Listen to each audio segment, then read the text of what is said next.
Hey everybody, welcome back to Battle Ready Inc. So this week's match, I used a green deck. It was like a super aggro green deck, and I wanted to kind of retool it a little bit and then show you guys kind of my finished product. This is a little different from the normal green decks you see, just a little bit. I just wanted to go a little more aggro heavy and a little less control heavy like most green is. Maybe it's just my play style. I like to just be aggro in every kind of deck I play, which isn't always how you should play certain colors. I'll just throw that out there as a disclaimer right off the bat. But this deck is still super fun. It's just very, very go fast and in your opponent's face, and that's kind of just my style of play. So this is my version of green. So let's get into this.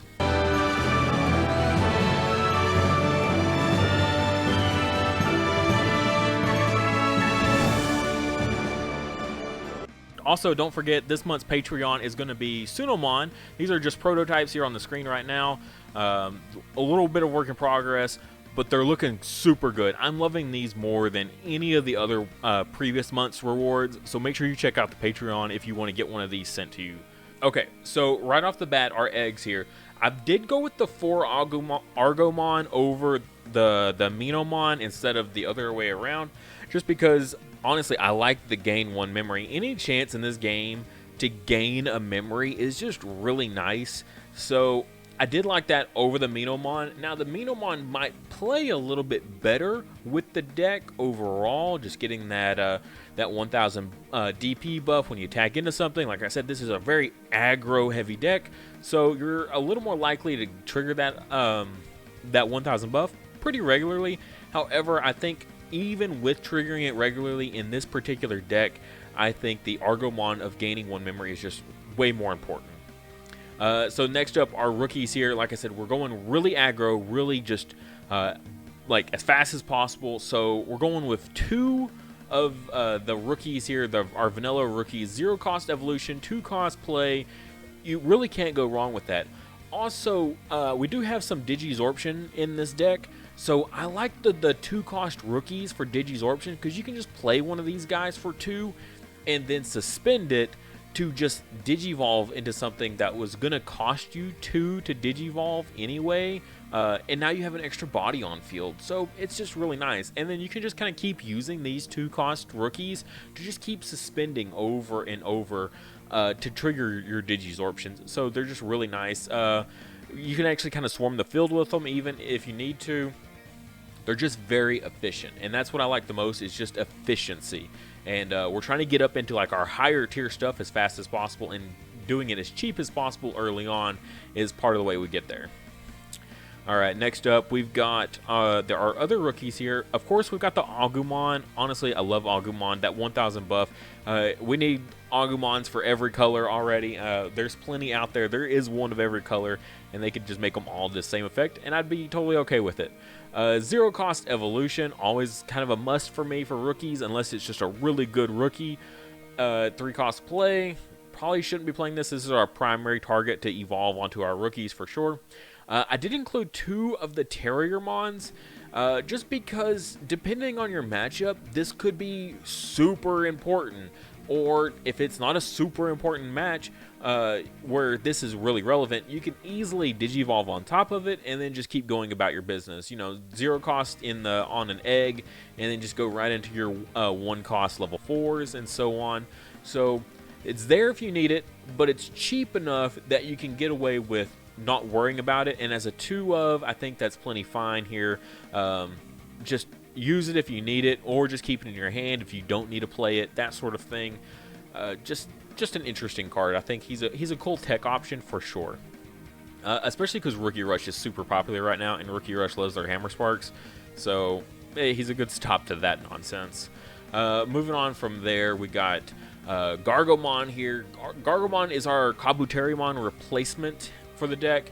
Essentially, we lost a 1 play cost down to 5. We lost a little bit of DP, but you're not attacking with these guys. They're just stepping stones to trigger their inheritables.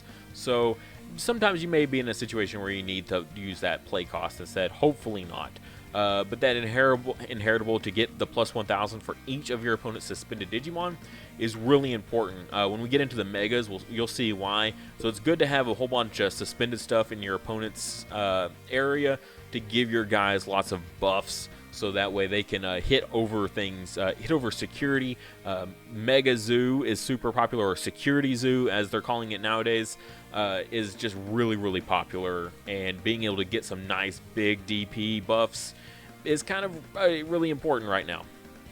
But going back to talking about Rookie Rush, I would say Rookie Rush is the other really big contender, just at locals and that sort of thing. It's a cheap deck, it's efficient, it works. It's very cut and dry. If you're trying to win an event, lots of people bring it. It's very consistent, and I think in a long-term event, consistency is your worst enemy. So having a deck that's super consistent is very important. So having the Woodmons in here just to shut down Rookie Rush, at least slow it down. One blocker on field against Rookie Rush can really, really hinder that deck. So I cut it down to 3, and then I immediately regretted it, so I went ahead and bumped it back up to 4 here. Coming down here and looking at our next stuff here, I went with the Stingmon. So something you don't see a whole lot. I did like the Stingmon. So we're a 1-cost evolution here, which is very important. Like I said, we're trying to be efficient and get up into our big stuff, right?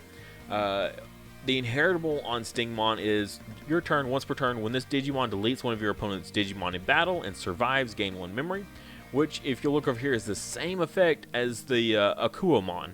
And it's literally the same thing. Delete one of your opponent's Digimon in battle and it survives, gain 1 memory. So getting lots of memory in this deck is really easy. So with Tamers, we'll go into that later, but we got Tamers for setting us to 3 memory. We've got the Stingmon and the Akuamon, as well as our Egg, that are all giving us lots of memory, so our turns can just go on and on and on. Green is already incredibly efficient at digivolving for incredibly cheap.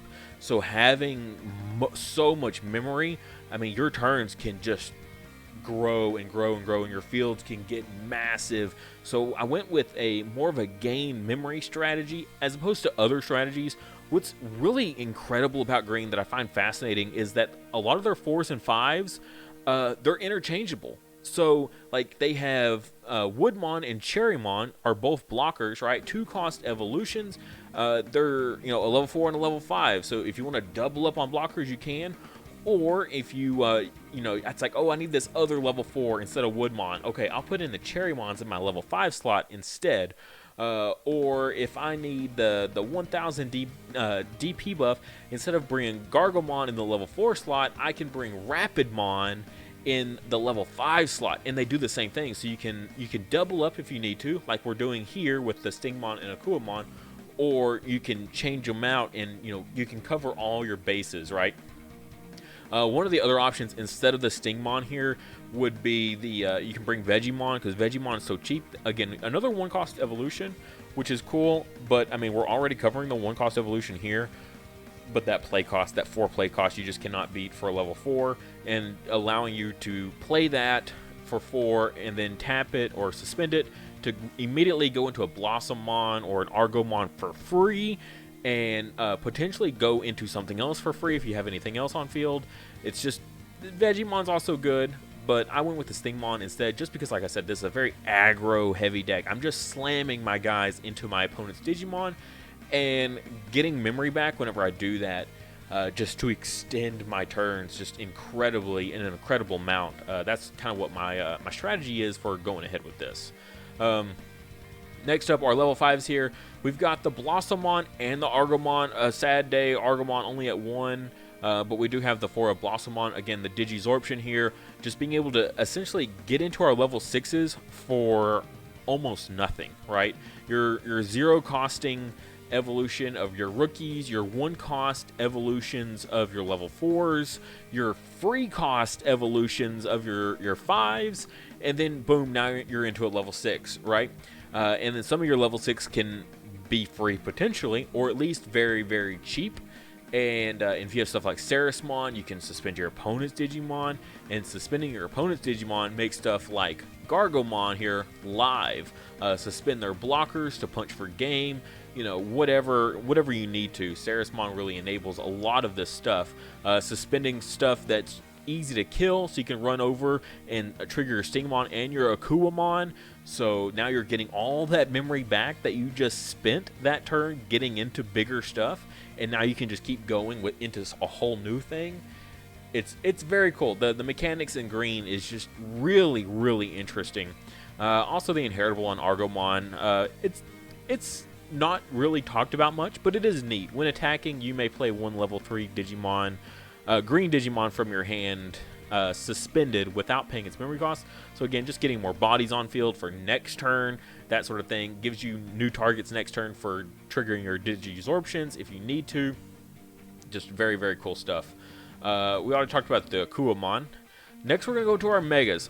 Don't fret about the ratios. Alright, the ratios are wonky. Mostly, I wanted to talk about a lot of this stuff, and so that's why the ratios are like they are. The Terracemon is a little correct. I'm not playing 4 Terracemon for sure. Like I said, I'm going way more aggro in this deck.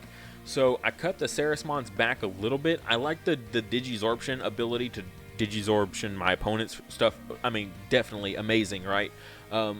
But he's just kind of an enabler to buff the other two guys over here, right? And this is where kind of the goal of the deck, I guess, is a way to look at it. The goal of the deck is to get into these guys over here. I like the Bancho Stingmon, but I wouldn't run it more than 2 copies.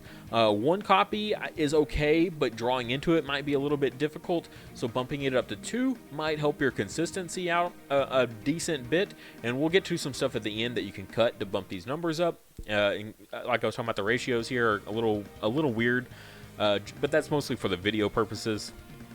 So we got Piercing, which is really nice, only 9,000 DP. However, when attacking, if you attack an opponent's Digimon that has 12,000 DP or more, this Digimon gets plus 7,000 DP and security attack plus 2, okay, for the turn. So, and that's, yeah, like it said, for the turn is really important. So attacking into a 12,000 right now is a lot easier. Since 1.5 came out, there was so many more 12,000 DP, like, kind of staples, I would say. I would stick by that. Depending on the color you're playing, I think every color kind of has a staple 12,000 that it likes to play. And so just triggering Bancho Stingmon is really nice for that. So he's really good just being able to go into him and then just punch for game. At that 3 evolution cost, with your tamers, your memory fixing tamers, you can go into a Bancho Stingmon and still attack. And that is important because he's kind of almost a one-trick pony. Once you run over that 12,000, there's a good chance you might not get another opportunity to trigger that. So I don't think playing more than 2 copies is quite necessary. He's good for that one good hit. You know, you punch over the big thing that they have, and then you clobber with the Piercing for 3 security checks. You know, the 1 plus the 2, so that's 3 security checks at 16,000 DP. You're pretty much clearing everything. Even in the Security Zoo decks, you're going to be punching over a lot of stuff that's going to be sitting in there, assuming they don't have a field full of, like, TK Tamers or something like that. But yeah, so he's super cool. He's really good for just kind of taking you from, like, it feels like in green you're building and you're like, your opponent's outpacing you, right? But with a lot of the level 6s, well, I say a lot, a couple of level 6s in green will just take you from feeling like you're losing to, boom, putting you right back in the lead with these massive swings, right? So Bancho for the 3 security checks. And then we're going to jump over into the Argomon here. Digisorption 3, which will take this down to a 2-cost evolution, which is pretty nice. And on your turn, for each of your other suspended Digimon, this Digimon gains security attack plus 1. So again, Digisorption triggering this guy. So stuff like you know, your Argomon here that lets you play suspended Digimon, that actually helps this Argomon a whole lot, because you're Digisorptioning left and right, and so you've got, you know, 3 or 4 suspended Digimon, and then Argomon comes down and he swings with that security attack plus 4, right? Because he's a 2-cost evolution, which, you know, is really nice. With other things, he can become free, which we'll get into, and just swing for free. You got to be careful with this 11,000 DP. This 11,000 DP is not a lot, which is why the cards like Gargomon really come in handy. Agumon really comes in handy. This is when I was talking about Minomon is a little bit better, but that is only triggering if you're attacking into stuff, so a little bit less important because you're going to be swinging for security. You're only going to drop the Mega Argomon if you're punching into securities. Like, you have a clear path to swing for security, and you're going to drop the Argomon. If you don't have a clear path for security, you're going to drop the Bancho Stingmon instead and swing. You know, one's going to give you 3, the other one can potentially give you a full clear, just depending on, you know, what you got. So Terracemon enabling the Digisorption, suspending your opponent's stuff, also suspending your own stuff to get into the Terracemon, right? That's one of the really interesting, like, kind of like, you know, the dream play is to Digisorption your way into a Terracemon for super cheap, and then Digisorption your way into an Argomon by suspending your opponent's stuff, and then swinging with the Argomon for just a full clear, right? That is the dream play. That's kind of the goal here. Again, I wouldn't run the Argomon, the Mega Argomon, over 2 as well. Same with the Bancho. They're both kind of one-trick ponies. You get one good hit out of it, and then they're just kind of sitting there waiting for your opponent essentially to clear them, honestly. So, but still really cool. If you can, you know, you hold on to this card until that opening arrives, and then you drop it and then punch. And that's kind of the goal here. Same with Bancho. You're just waiting for that opening, and then once you see the chance to trigger his second effect, that's when you drop the Bancho down. I did just kind of have an honorable mention of the Puppetmon here. Just as another Mega, if you need to Digivolve into it, you can. The on-play is super good. This deck doesn't really focus on this kind of strategy, though. So, like, this is really good in, you know, stuff that's got jamming. So in Puregemon decks, Puppetmon's pretty good in. Rookie Rush, that's Puppetmon's really good in those kind of decks. He does fit in other decks as well as a good option, just in case of emergency. So I did want to mention him. He fits in every deck. He doesn't necessarily fit into the strategy, but being green, you can Digivolve into him and then swing and gain 1 memory back, essentially making his Digivolve cost only 2. For a Mega, not necessarily all that good right now. Maybe with Chaosmon, he might be a little more fitting because then we're going to have a level 7. So having another target for your level 7 to go on top of is kind of neat. But at the same time, probably dropping your level 7 on top of these guys after they do their one trick, right? Dropping your level 7 on these guys is still probably going to end up being better than the Puppetmon. But I did want to include him as just a kind of an honorable mention.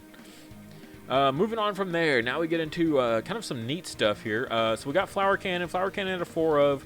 Like I said, he really enables our Bancho and our Argomon, just suspending your opponent's stuff, triggering the Gargomon to get that 1000 DP buff, so we can swing with the Bancho if we need to in clear whatever we Flower Cannon, or we just buff up the Argomon, right, and give him another security attack +1 because we Flower Cannon something. Flower Cannon, you know, a blocker, and now that Argomon is free to swing in. So 4 of Flower Cannon, because he just or the card itself, it just enables like that whole trick, the whole goal of the deck. So getting into those 2 guys and then letting them do their thing. Flower Cannon is just a great enabler. We got the 1 of Hidden Potential, another just phenomenal card. Basically gives something Digisorption, and but Digisorption 5, and it's a 0 cost. So getting into any of your Megas here for free. So Terracemon for free, or Argomon for free.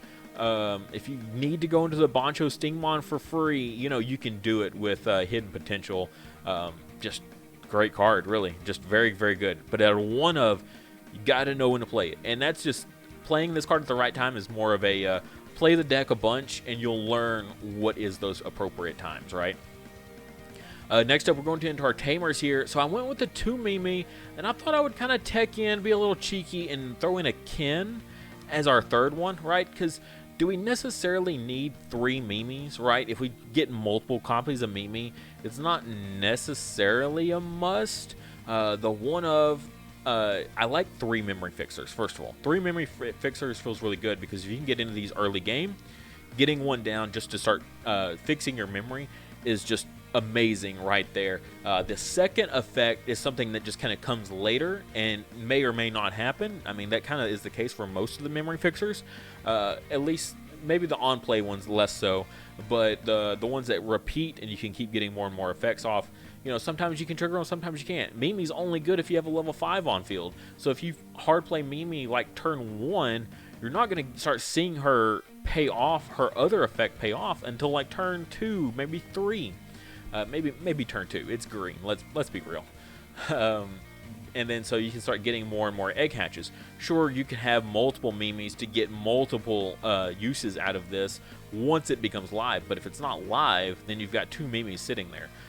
Let alone you don't want 3 Mimis sitting there.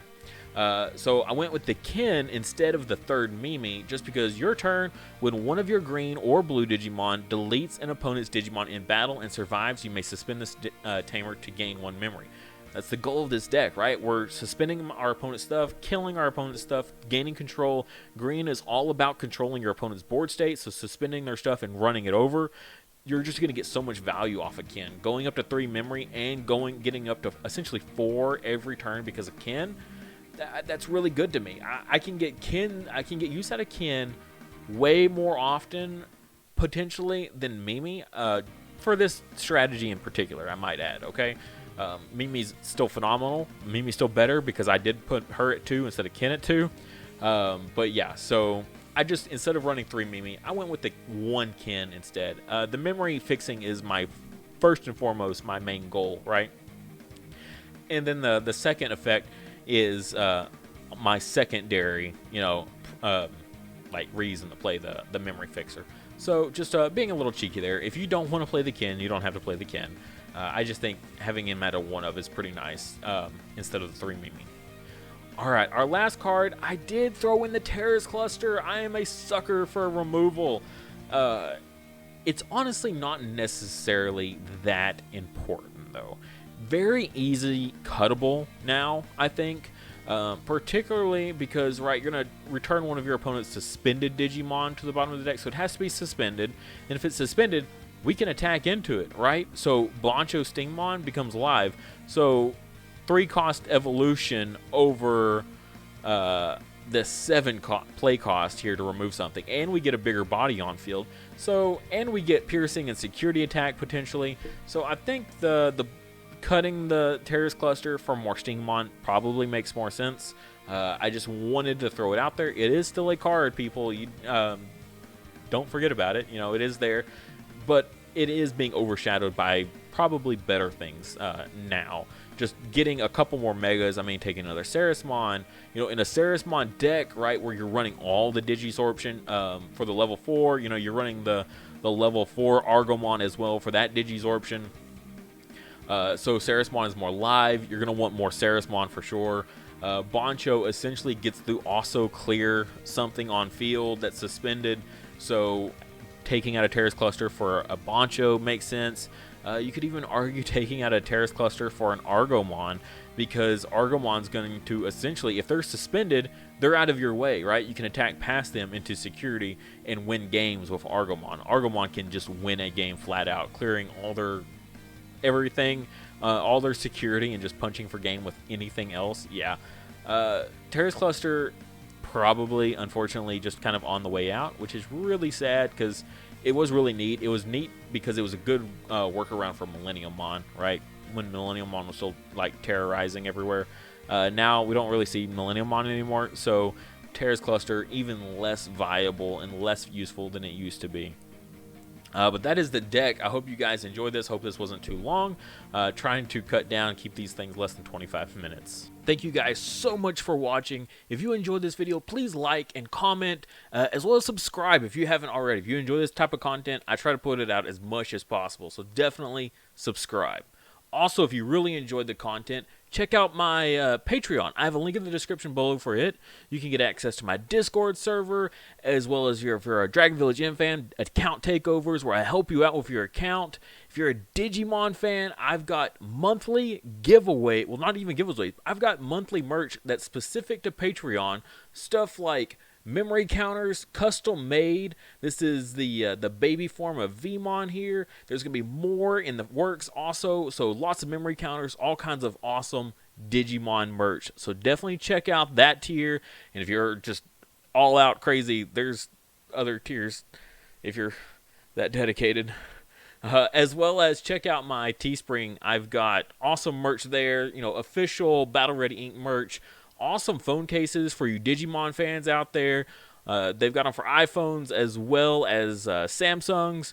So they are super sweet. If you've seen the last Digimon movie, that's where these are from. I had a friend of mine custom make these so that way they fit perfectly on these phone cases. They look super good. So definitely check those out. But at the end of the day, if you can't do any of that, just like I said, like the video. That helps a ton. And subscribe. It doesn't hurt, but it helps me. So that's what's the real benefit. And as always, I'll see you next time.